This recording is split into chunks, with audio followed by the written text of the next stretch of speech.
Big boss season 8లో నిన్న ఇచ్చిన task అయితే కూడా కంప్లీట్ అవ్వడం జరిగింది. సో, యాష్మి గారు అండ్ అలాగే చూసుకున్నట్టయితే నైనిక గారు చాలా బాగా ప్లే చేయడం జరిగింది. సో, నిఖిల్ అనేది కొంచెం మనకి డల్ అయినట్టుగా అయితే కనిపిస్తుంది.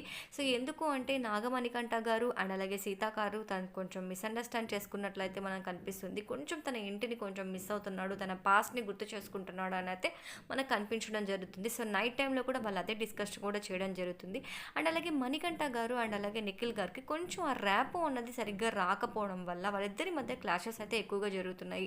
అండ్ అలాగే మణికంఠ గారి విషయానికొస్తే తను పాస్ట్‌లో జరిగిన దాన్ని రిపీటెడ్‌గా చెప్పి ప్రజల్లోకి ఒక సింపతి అయితే మనకి క్రియేట్ చేసినట్టుగా అయితే అర్థమవుతుంది. సో, ఎందుకంటే చాలా వరకు గూడా తను ఎలా వచ్చారు, ఏంటి ఇవే చెప్పిందే ప్రతి ఒక్క కంటెస్టెంట్ దగ్గర కూడా తనకు కొంచెం బాగా మాట్లాడుతున్నారు అని అనిపిస్తే చాలు తన స్టోరీ అయితే స్టార్ట్ చేస్తున్నాడు ఇంకా. సో, నాకు ఇలా అయింది, ఇలా అయింది అని ఓన్లీ తన ఏదైతే నెగెటివ్ ఉంటుందో దాని వరకే చెప్తున్నారు తప్ప అంటే లైక్ సింపతి అనేది ఎక్కువగా క్రియేట్ చేయాలి అనేది ట్రై చేయడం జరుగుతుంది.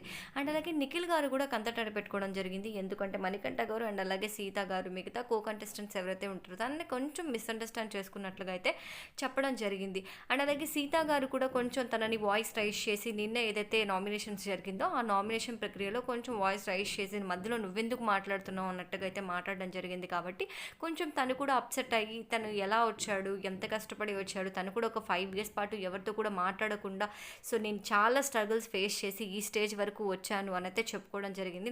సోనియా గారితో అయితే చెప్పి అండ్ ఏడవడం కూడా జరిగింది. అండ్ అలాగే ఇవాల్టి విషయానికొస్తే గనక ఇవాల్టి మార్నింగ్ ఒక చక్కటి డాన్స్‌తో అయితే మన డే అయితే స్టార్ట్ అవ్వడం జరిగింది వాళ్ళకి.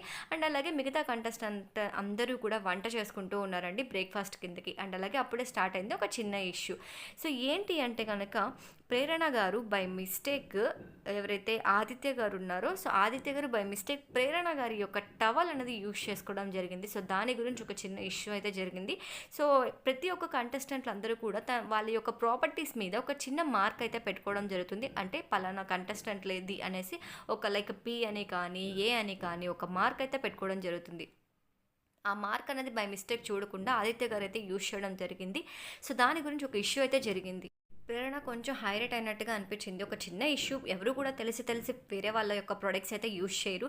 బై మిస్టేక్ ఆయన యూజ్ చేశారు. దానికి ఆయన మోర్ దెన్ 50 టైమ్స్ కూడా సారీ చెప్పడం కూడా జరిగింది. సారీ అమ్మ అని చెప్తున్నా కూడా రిపీటెడ్‌గా మీరు సారీ చెప్పినంత మాత్రాన మీరు చేసిన తప్పైతే ఎటు వెళ్ళిపోదు కదా అన్నట్టుగా ప్రేరణ గారు కొంచెం వాయిస్ రైజ్ చేసి మాట్లాడడం జరిగింది.